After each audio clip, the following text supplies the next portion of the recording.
mayroong nagtatanong paano daw gagawin yung tatalon ako sa malalim. Siyempre, mag-video muna tayo. Ayan o. Parang buang ba, makaambak. Inana lang kadali. Let's go, edit na tayo. Puntahan natin yung CapCut. Hanapin yung CapCut. Nandito na si CapCut. Tap CapCut, tapos new project. Hanapin natin yung video kanina. Nasaan na ba ito yung video natin kanina? Ito na. Palalakihin natin. Tapos screenshot natin. Tapos ang gagawin natin is i-back natin yung CapCut. So, punta tayo sa Photolib. Yung Photolib, dina-download ko sa Play Store. Download kayo dito guys ng Photolib. Tapos puntahan natin yung Photolib. Ayun, makita natin yung AI transform. So pindutin natin yung AI transform. Tapos hanapin natin yung screenshot natin. Ito yan. So ang gagawin natin is i-brush lang ka dito. Brush ka dyan. Ayan na.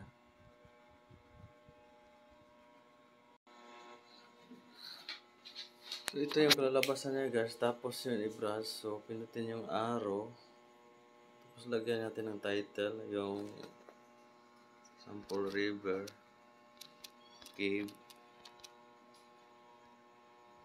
Pindutin natin yung plus. Ayan. So, pwede kang pumili dito.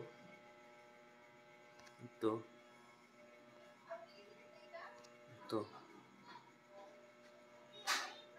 So, isave ninyo guys kung may napili na kayo. Kasi may napili na ako kanina. Ano mag-save? Pindutin lang yung check sa ibaba. Tapos save. Ganyan lang. So, balik lang tayo dito sa CapCut. So, gagawin natin sa CapCut. Hanapin natin yung video kanina. I-add natin. So, saan ba yung napili ko? Ayan. Ito na napili ko. So, add natin. Tapos, ilaglag natin. Hanapin natin sa tools yung overlay. Ayan. So, plugin natin. Ganyan. Tapos, ang gagawin natin is hanapin ito ng oras yung talo na tayo na. Kasi timing lang talaga ang kailangan. Yan guys. So, i-drag na natin to. Ayan. So, gagawin natin is i-mask natin. So, hanapin natin sa tools yung mask.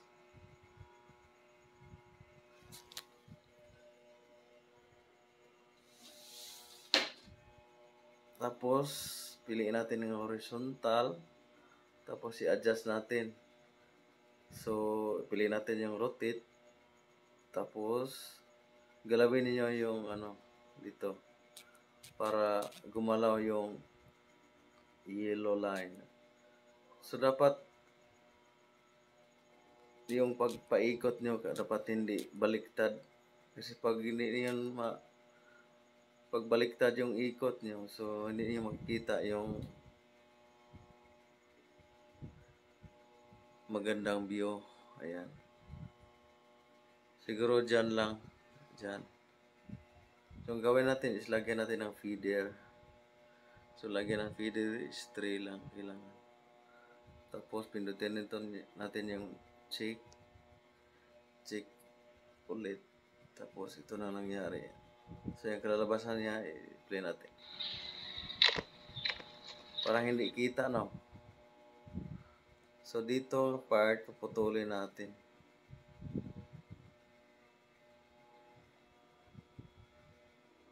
Putulin natin. Tapos, ang gagawin natin sa ibaba, sa itaas na video, so, pindutin natin para mag-highlight. Tapos,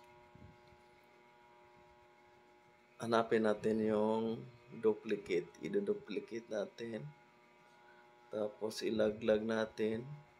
Hanapin natin yung overlay. Ito na siya overlay. Tapos i-drag natin sa umpisa. Ayan. So parang wala pang nangyari, no? Kasi natakpan yung video, yung view natin. So ang gagawin natin is pindutin natin itong video na to, tapos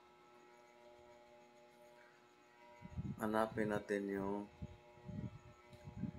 remove BG, tapos auto removal.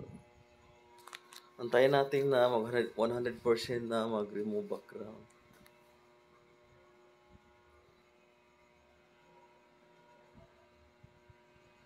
So ayan, malapit na mag 100%. Tapos pindutin na natin yung check mark. Ayan. So ayan, ibalik natin.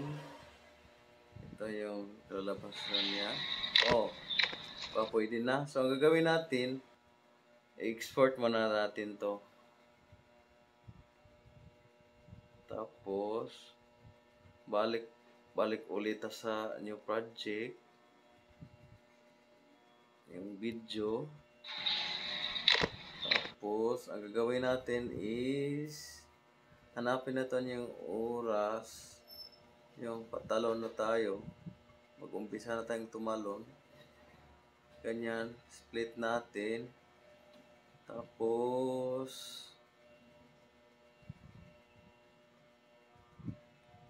pindutin natin yan, tapos speed natin sa ilagay natin sa